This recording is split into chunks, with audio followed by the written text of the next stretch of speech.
Hi, you're listening to Marcia Pally and conversations I'm having with people about the criteria we should use to design and implement our economic and political policies. What should be our basic framework for determining public policy? These conversations are based on ideas from a book of mine, Commonwealth and Covenant, Economics, Politics, and Theologies of Relationality, because we're looking specifically at relationality as this framework for policy. Relationality includes both the individual person and the relations and contexts that he or she is in. Relationality is developed in many of our philosophical traditions and also in several theological traditions. Whether you think theologies are the word of the divine or an illuminating metaphor, in both cases they offer us much about how the world and people work, and so about the policies that will lead to the greatest human flourishing. Please join us in this series of conversations. Commonwealth and Covenant was published by Erdman's Press in 2016. You can follow me at marciapally.com or search for me on Facebook and Twitter.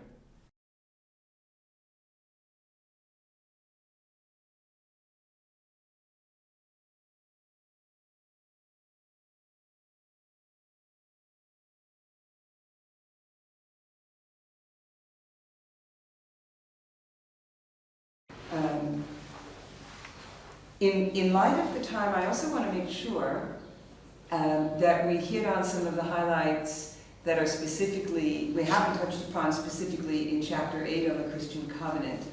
And so I know you've all read it, and I was wondering what was most meaningful or problematic or irritating in Chapter 8. All the time actually thinking about how we could use this kind of concept which can be really helpful for the life unity here in the world, and how we could translate them in a kind of more secular perspective. Sometimes I have to say that I'm a little bit irritated from too much religion. Because I think that if we put all this kind of ethical concept in a too religious way, then they might not be valid anymore for a lot of other people. That's why I have to speak about Kant again. Even if for sure he borrowed actually the kind of moral concept and the categorical imperative from the Christianity. It was somehow an attempt to translate this kind of concept in a more secular perspective. The other issue about grounding these things in God.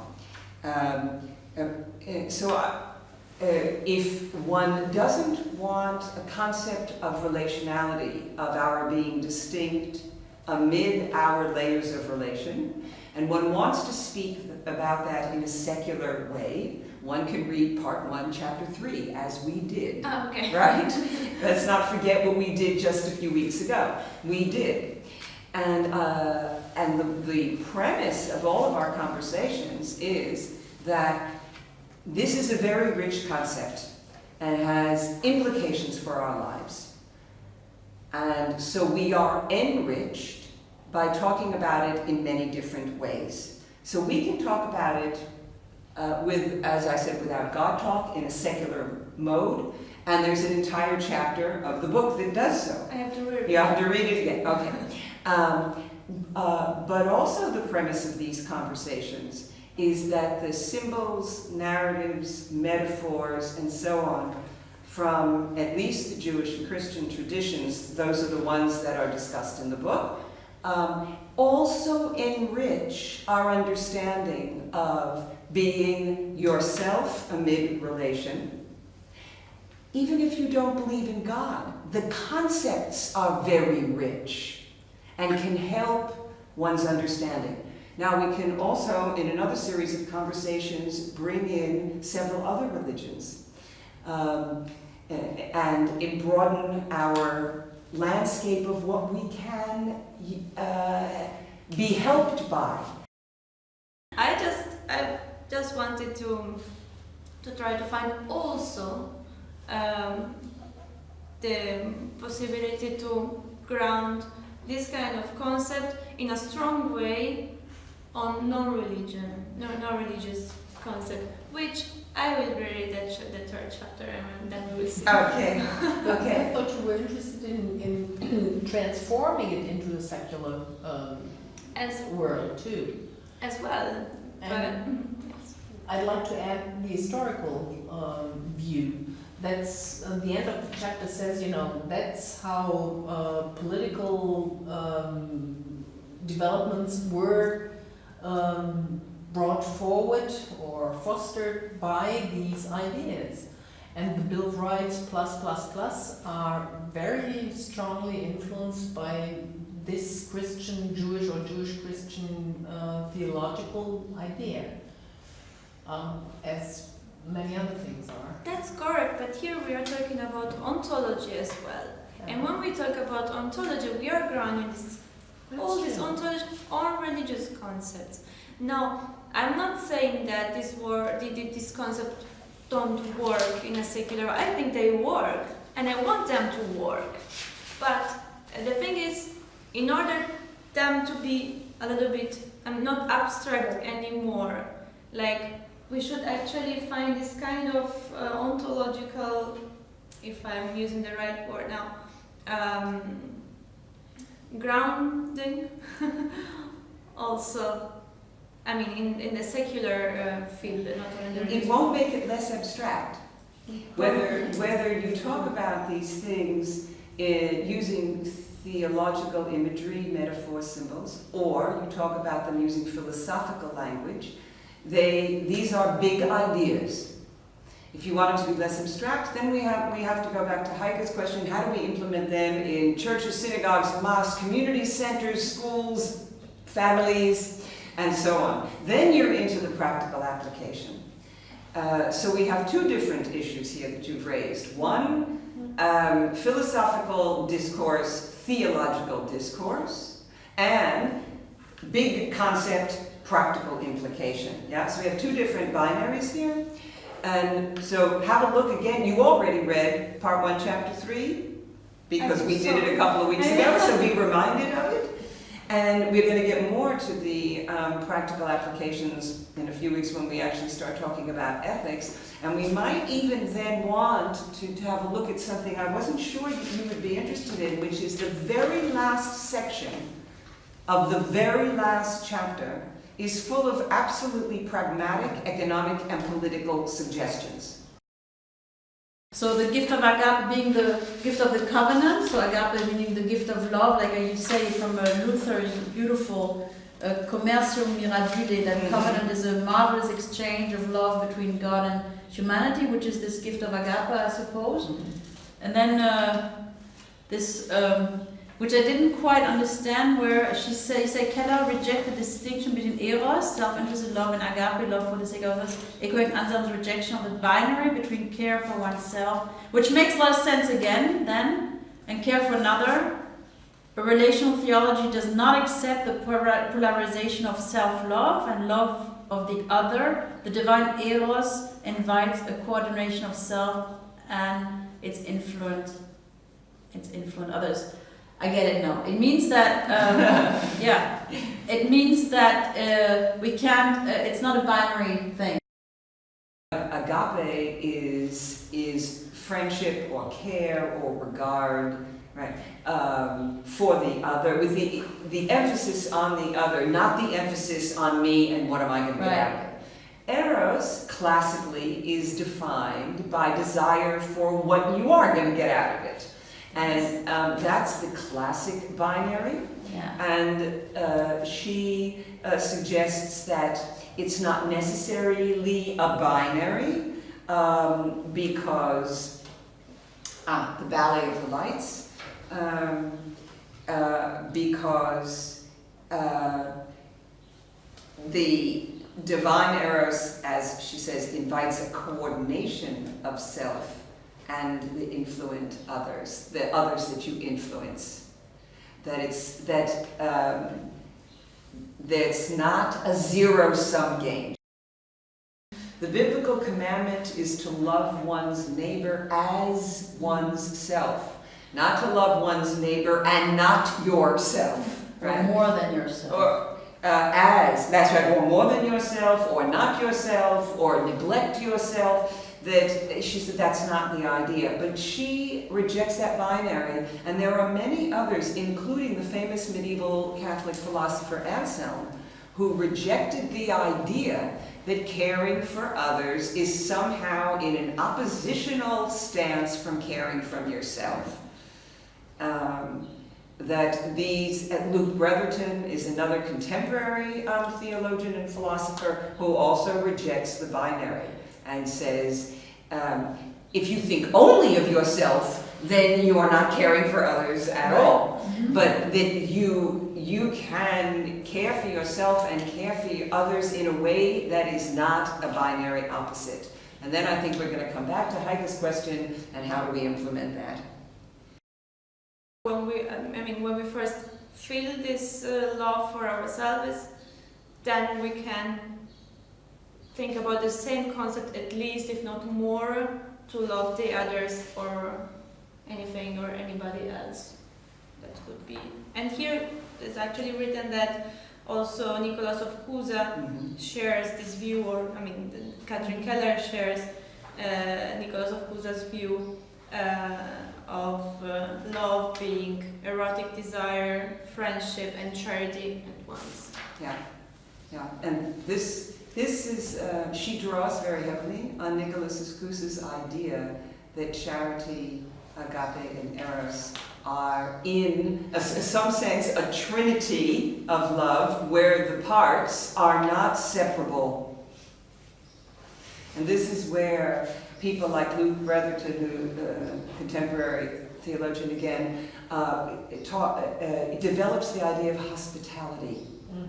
That hospitality does not mean that you stop thinking about yourself. I mean, if you open your home to others, it doesn't mean you don't have a home or that you are living on the street. Yeah, it is thinking about how to live your life in a way that it's not a zero-sum game, me or them. If I give to them, I have less. And this came up, Julia, when we talked about, and also we talked about volunteer work. You give, you don't lose, you gain. If we love ourselves, then we realize it's a nice thing so we can love others. Somehow. I believe it works the other way around, though. In this covenant, it works that when we love others, we are given the gift of loving ourselves. Can I reply? I think it's very simplistic, but I think that makes sense. I understand myself. In order to understand the others, you should first understand yourself. So actually, you're right. No, I think it's the other way around. Yeah, I know what you meant, but I have to define my view somehow, because actually what I wanted to say there is that in order to, you will probably say as well that you are thinking the other way around, and I don't know if they both work, or if in order to love somebody as much or as I love myself, or more than I love myself, I have to love myself first. Otherwise, it doesn't work. But sorry, I hear you. However, I'm talking with the Christian covenant. And I'm thinking of particularly, for example, the Lord's Prayer, which is, how does it go again? Forgive us as we forgive others. So first we forgive others, and then God will forgive us. But I think it's the same. Yeah, it goes but the same. I know. And then it's the same with this Saint Francis prayer. Is also in forgiven. What does it go? In forgiving, we are forgiven. I know the Italian version only. Exactly. In understanding, we are understood, and in loving, we are loved. So I just wanted to But I also tell you that I know my It prayers. starts with the cause of causes. If you're not loved, you won't be able to give love. To nobody, not Yeah. to yourself and not to the others. You know, Step back, complicated. John has this, in John has this, John 4. excuse me? John 4. Yeah. Yeah. Do you want to? No, sorry. Just go on. No, I was, because in John there's this, I think it's both a theological and psychological statement that we are able to love each other or ourselves because we are loved. We are loved by God, so we are able, for John it was by God, we are able to love each other, yeah? And by loving each other, we also love God and express love for God. And this was also this circle, rather than getting caught again in binaries or what's first. What's first, second sets you up for a binary again. And then Moritz is going to tell us about our subatomic particles that relate instantly. There is no first and there is no second. Do you have to move first? Or is being pushed the first thing? I don't know. That's probably it's being pushed the first thing. I don't know. Well, John certainly starts from What does he say? God loves us so we can love others, but it's a much more cyclical picture than a think in cycle rather than in sequence or in line, cause and effect. And I want to bring up here what the philosopher John Milbank, who's a British philosopher, says, and you will come across it, I think, in the book also, that God has given us the gift of being able to give. And if you say, well, if I start to give to others, then I will get back more, so I started.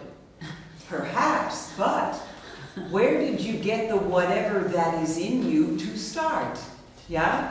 Right? So you get these, as we call them, chicken and egg questions, which came first, the chicken or the egg? And maybe solving the problem of which came first is actually not the question. It's the reciprocity. I like this historic path, so to say. I like a couple of quotes. I liked this idea of treaties are, what was it? For personal gain or personal interest? No, about covenant. The treaties protect interests. Contracts protect interests, and covenant protects the relationship. Yeah, I like that a lot. That is both in the Judaic concept and in the Christian concept. Yeah. And I think, well, it's an ecclesiological question again. What's going to happen with these ideas in the institution or in church? The idea of participation. It sounds as if it was a very democratic, participative idea. But who is in charge of the underlying rules? Okay, so let me give you add a little bit to the history. So I liked very much the idea that these 16th and 17th century thinkers took the idea of covenant very seriously, worked it through generations of theologians, and applied it to covenant between humanity and God, but also person and person, and that society is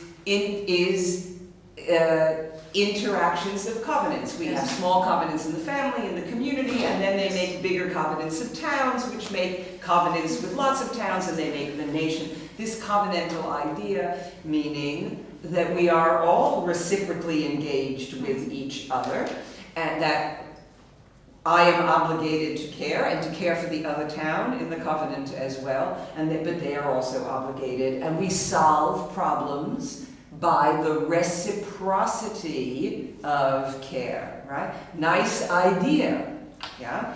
And this was the idea of coming to the new world, to form the new Jerusalem, and to get out of the hierarchies and the persecutions and so on, and the wars of Europe. And what did they do when they got to the new Jerusalem? They immediately set up a theocracy of their community, where people not in the covenant of John Winthrop's community couldn't live there. Yeah? Because they lost the sense of interlocking covenants with different communities, and they set up sort of mini theocracies. What happened historically is that those theocracies could not prevail. And they could not prevail immediately in the second generation, because by the 1640s they noticed that their own children were not towing the line and were not behaving as purely as they thought necessary. Now, you're not going to throw your kids out of town, so they had to develop a different kind of baptism to deal with people to be baptized and to be accepted and kept into a halfway covenant, they called it the halfway covenant, in order to deal with the reality of their own children not being as pure as they had imagined their children would be, always a problem. Your children are real people, right? And secondly, to deal with the increasing pressures of multi-faith immigration. If people of different faiths weren't in your town, they were in the next town. And you had to trade with them, you had to farm with them, you had to exchange with them, you had to defend yourself, you had to help out in the winter, right? So two things happened to this covenantal idea. First, it was violated by the establishment of a very punitive theocracy, and then the punitive theocracy started to break down. And in some sense, under the pressures that if we don't behave covenantally, we're going to die here. So one of my favorites is from Thomas Torrance, who wrote that the astonishing revelation of the biblical tradition is that God does not wish to exist alone. Yes. And he has freely brought into being alongside of himself, not underneath, alongside of himself, and yet in other distinction from himself, another upon whom he may pour out his love, and with whom he may share his divine life in covenant partnership. I love the idea of God not wanting to be alone. Yeah. And then Jürgen Moltmann followed that up about God's passionate longing, not just for any random other, but for his other. Yeah. The other concept that I found in my research is that we can think of covenant, both in the Hebrew Bible and in the Christian tradition, as being the quality of the relations in the Trinity. That these two concepts are not different, but actually that they are, can be joined, can be thought together. That covenant is the kind of relation, distinct parties, distinct persons of the Trinity, who give for the sake of the other, is a covenantal relationship. Which is expressed in that section of the chapter, the triune God, or the Trinitarian God in covenant. And then, of course, with us, with friendship, with responsibility, is the responsibility of God to us, of us to God, and of us to each other, that the offer of covenant asks for a response. In the Quran, there's, from what I know about it, not so much, but there's a more deeply and profound appreciation of multiplicity and openness. What we were talking about in the beginning, how to apply this setup in church. Maybe church is lacking something somehow, not being able to appreciate the other, as we had in the example of setting up a theocracy and then having to deal with your surroundings.